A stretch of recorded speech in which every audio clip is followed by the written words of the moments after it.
नमस्ते सबैजनालाई। यो अहिले मैले देखाइरहेको ठाउँ इन्डियाको बडनी रेल स्टेसन हो। हामी आज दाङको तुलसीपुरदेखि लमई गडवा कोइलाबास नाका हुँदै अनि इन्डियाको तुलसीपुर बजारमा प्रवेश गरेर त्यहाँदेखि कृष्णनगरको लागि हिँडेका थियौँ। अनि भारतको बाटो प्रयोग गर्दै कृष्णनगर हिँड्ने क्रममा इन्डियाकै बाटो भएर हामी चाहिँ अहिले कृष्णनगरको नजिक बडनी रेल स्टेसन लिएर आइरहेका छौँ। तपाईलाई हामी यो रेल स्टेसनको यहाँनिर चाहिँ रेलहरू धेरै रोकिराखेका छन्। अरू रेलहरू पनि आउने तयारीमा छन्। हामी त्यही रेल हेर्न अनि यहाँको चाहिँ रेल स्टेसनको अवलोकनमा छौँ। अनि मसँग सँगै मेरो आजको सहयात्रामा मोटरसाइकलमा सँगै हामी दुईजना आएका थियौँ। अनि मेरो बुढीलाई आजको यात्रा कस्तो लाग्यो? एकदमै राम्रो लाग्यो बुढा। सोचेकै पनि थिइनँ बुढालाई यसरी ल्याएर घुमाउनुहुन्छ, नयाँ ठाउँमा, नयाँ गाउँमा, नयाँ परिवेशसँगै ल्याउनुहुन्छ भन्ने सोचेकै थिइनँ। हजुरले घुमाउनु भयो, एकदम खुसी लाग्यो। हाम्रो पुर्खाहरूले हाट गर्ने एउटा कोइलाबास अझै पनि चिनेको थिइनँ, त्यो ठाउँ पनि ल्याउनु भयो, देखाउनु भयो।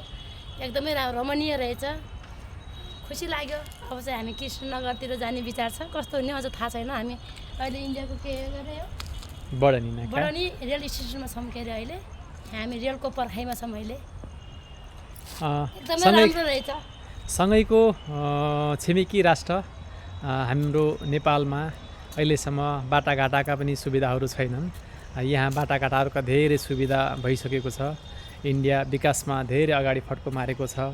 अनि यहाँको भूभाग, यहाँको जङ्गल जमिनहरू चाहिँ साह्रै, यहाँको खास गरेर चाहिँ जमिन, खेतीयोग्य जमिनहरू, तराईको जमिनहरू हामीले हेऱ्यौँ।